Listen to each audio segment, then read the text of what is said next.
Once upon a time, the king of a faraway country was sitting on his throne, listening to the complaints of his people and judging between them. That morning there had been fewer cases than usual to deal with, and the king was about to rise and go to his gardens, when a sudden stir was heard outside, and the Lord High Chamberlain entered, and inquired if his majesty should be graciously pleased to receive the ambassador of a powerful emperor who lived in the east, and was greatly feared by the neighboring sovereigns.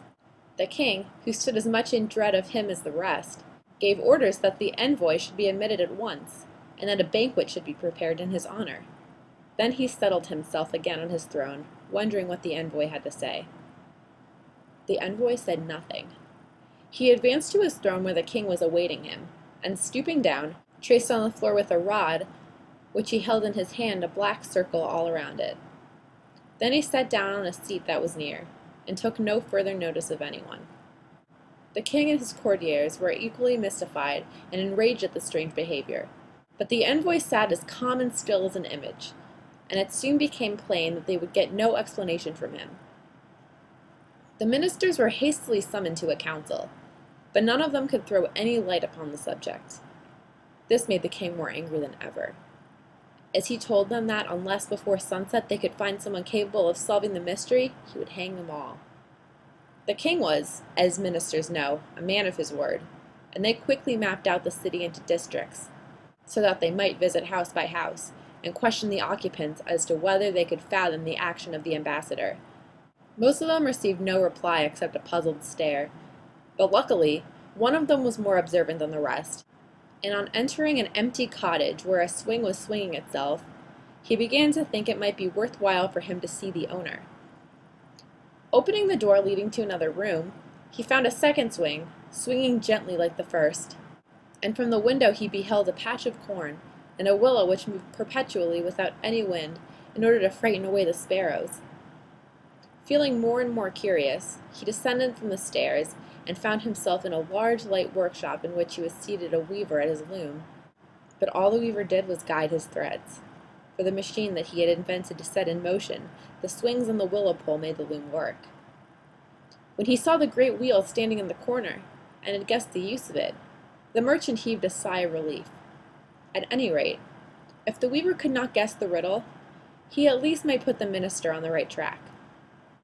So without more ado, he told the story of the circle, and ended by declaring that the person who could explain its meaning should be handsomely rewarded. "Come with me at once," he said. "The sun is low in the heavens, and there is no time to lose." The weaver stood thinking for a moment, and then walked across to the window, outside which was a hen coop and two knuckle bones lying beside it. These he picked up, and taking the hen from the coop, he tucked it under his arm. "Ready," he answered, turning to the minister. In the hall, the king sat on his throne and the envoy on his seat. Signing to the minister to remain where he was, the weaver advanced to the envoy and placed the knuckle bones on the floor beside him. For answer, the envoy took a handful of millet seeds out of his pocket and scattered it round, upon which the weaver set down the hen, who ate it up at the moment. All that the envoy rose without a word, and took his departure. As soon as he had left the hall, the king beckoned to the weaver. "You alone seem to have guessed the riddle," said he, "and great shall be your reward. But tell me, I pray you, what does it all mean?" "The meaning, O king," replied the weaver, "is this. The circle drawn by the envoy round your throne is the message of the emperor, and signifies, if I send an army and surround your capital, will you lay down your arms? The knuckle-bone which I placed before him told him, you are but children in comparison with us. Toys like this are only playthings that you are fit for. The millet that he scattered was an emblem of the number of soldiers for his master to bring into the field. But by the hen which ate up the seed, he understood that one of our men could destroy a host of theirs. I don't think," he added, "that the emperor will declare war." "I don't think," he added, "that the emperor will declare war." "You have saved me and my honor," cried the king, "and wealth and glory shall be heaped upon you. Name your reward, and you shall have it."